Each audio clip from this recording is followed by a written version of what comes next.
আফগানিস্তানের বিরুদ্ধে প্রকাশ্য যুদ্ধ ঘোষণা করল পাকিস্তান।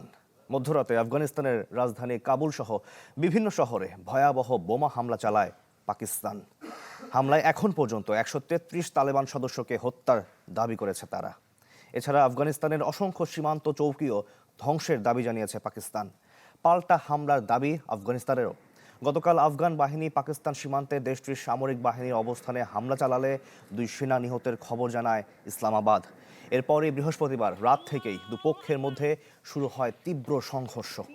শুক্রবার ভোরে পাকিস্তানের প্রতিরক্ষা মন্ত্রী খাজা মোহাম্মদ আসিফ এক্স বার্তায় এই যুদ্ধ ঘোষণা দেন।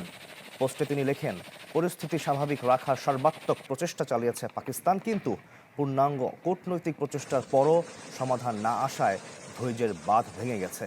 এর আগে রোববার আফগানিস্তানের নানগারহার ও পাক্তিকা প্রদেশে হামলা চালিয়েছিল পাকিস্তান বাহিনী। এতে নিহত হন 13 বেসামরিক মানুষ।